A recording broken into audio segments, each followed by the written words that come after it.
We live in a world where the main sentiment whenever we get a new good Superman product is, I can't believe I'm invested in a Superman story.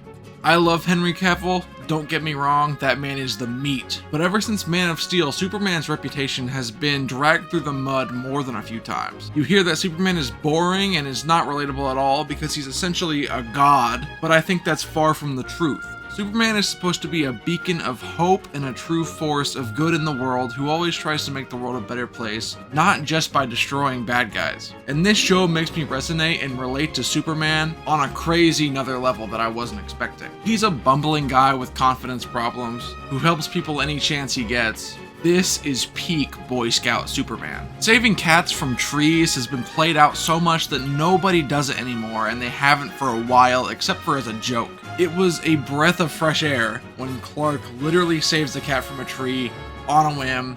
This show is just so wholesome, I love it so much. When he first leapt into his super speed, I thought this was gonna turn into Invincible for a second. Like, my heart was so ready for the gore, but it never came. And speaking of gore, why is this show on Adult Swim and not Cartoon Network? I don't know what's gonna happen later in the season, but I'm excited for it.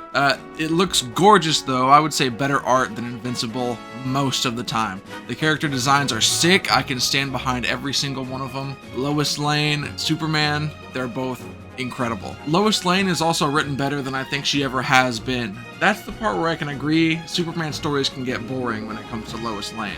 She's usually just like some damsel in distress, but here she is really a powerhouse of confidence and always takes the first step. The romance between them is the sweetest thing I've ever seen. I've already seen so many edits and stuff online, I think people are going to be idolizing them very soon. And it's not hard to. Going back to the action parts, I love the super speed sections. Even when he's just doing it to do mundane things really fast, I love that little quirk, like changing his clothes really fast. I'm also a sucker for the floor breaking whenever he leaps into action. It's just like chef's kiss, showing so much power being pushed into the floor. At the end of the first real hero save, it's so cool because it's such a Superman thing to do, to go and put all the signs back where they go and all the cars and everything. It's just so wholesome. Usually in superhero stories, they just destroy the entire city and it's just collateral damage. But here, he puts everything back to where they need to go. The first shoot-up scene is incredible. I love the Sailor Moon miraculous ladybugness of it. I hope we get more of those as the series goes on. I hope this isn't a one-off thing for his first suit-up, and maybe he does this every single time he suits up. That would be sick.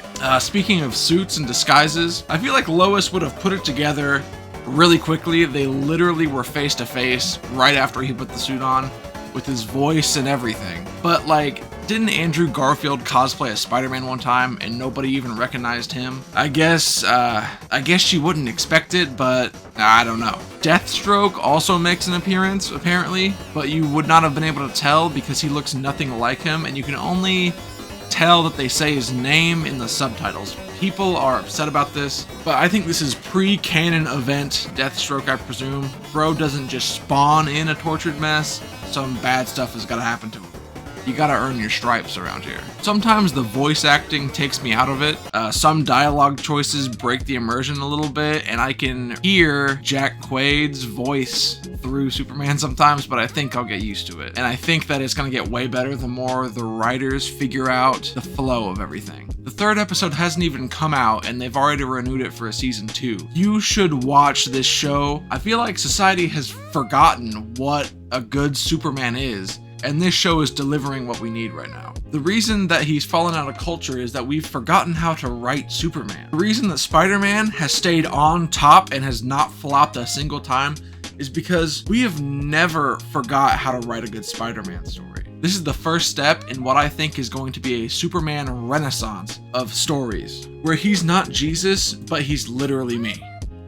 And I hope James Gunn does a good job with that one guy. I love when people gush and gleek over shows that I love, and I love this show, which is why I made this video, because I see nobody gushing or gleeking as much as they should gleek over this show. If you want to see me gleek a load, maybe hit that subscribe button, because I'm going to be giving my thoughts on every single episode when they come out, and I cannot wait.